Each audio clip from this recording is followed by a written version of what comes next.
what is good, YouTube? I know a lot of y'all find it hard to decide if you should start working with a dispatcher with your new authority. It all depends on you, the individual. If you really want to learn this game or this business faster, I recommend you do it by yourself. You understand? But if you wanna play that game, like you wanna drag your feet when it comes to learning this, then you go with a dispatcher. Because at the end of the day, guess what the dispatcher is gonna do? They're gonna take your money. I'm gonna let you know. Him being a dispatcher doesn't mean he's the direct or he's the middleman, the only middleman. You understand?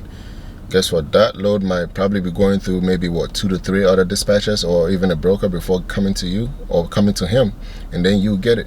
You understand? So just think about the number of times your money will be filtered through. Think about the amount of people that will be messing with your money before you touch it. You understand? I don't want nobody playing with my money. I hate it when people play with my money. You understand? So I learned the hard way. I was working with a dispatcher for some time. I had to stop because guess what? I wasn't making as much as I wanted to make. Maximum at dispatcher, the maximum. When I say the max, I mean like going crazy for like a whole week. Like the maximum a dispatcher was able to get me was about maybe $4,000, guys. And then after that, I had to take out my gas and then some other expenses too as well. It wasn't enough for me. I felt cheated. I'm not gonna lie to you, until I started booking my own loads with an authority that was less than 60 days old. Yeah, there was a huge difference. I went from getting loads for maybe $1.70 to booking $3.18 per mile. You understand? That was the jump. You understand? So with that being said, try to book loads by yourself. I used to go over the road like crazy, guys. Like, you won't believe this stuff. I have a Jamaican friend. We all live in the same complex, and he was like, "Yo, why are you always gone, man?" I'm like, I don't know. I mean, I have to make my money, right? He was like, "Look, I'm always at the house each and every single day, and I make over $5,000." And we're talking about Atlanta.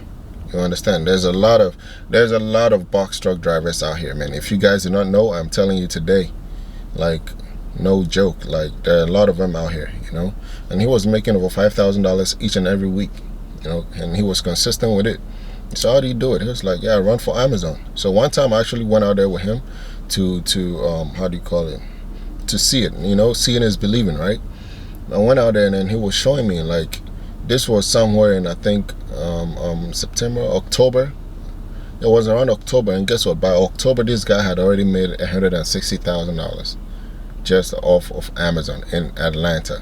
So you can only imagine, guys. So he was booking the loads for himself, and he wasn't booking no cheap freight. You understand? So once you get into the habit of booking your own loads, you're gonna maximize your earnings. You will go where you want to go. You understand? Nobody will tell you or will put you at somewhere you don't want to be at. A typical example, Florida. If you're booking your own loads, I don't think you want to go to Florida, unless it's probably or pretty much paying you to go in and get out.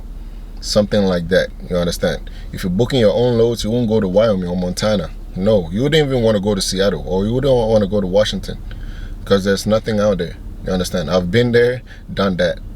You understand? So if I'm telling you something, I know. If I'm telling you guys something, I know what I'm saying. So, yeah. When it comes to dealing with dispatchers, that's my take on that. It wasn't easy working with them. You wouldn't make as much as you want to make. And if you're renting, you'll be hurting for real, because there's a lot of expenses. And the overhead with these rent-out trucks is ridiculous.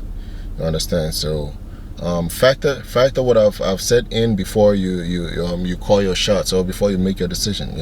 We all snipers out here, man. You always have that guy with the scope that is giving you your measurements and stuff like that. So I just gave you that. So just think about it before you pull that trigger. Okay, if you find this information important, or you find this video helpful, go ahead and hit the like, subscribe, and then share it with somebody. There are a lot of guys out there that are blind. They don't really believe the system. They don't believe how this works. All they know is working with dispatchers. And come on, let's stop doing that. You understand? We're making them rich, and we are the ones suffering. So if you see this information, or this video important, just go ahead and, you know, do what you got to do. All right, talk to you guys later.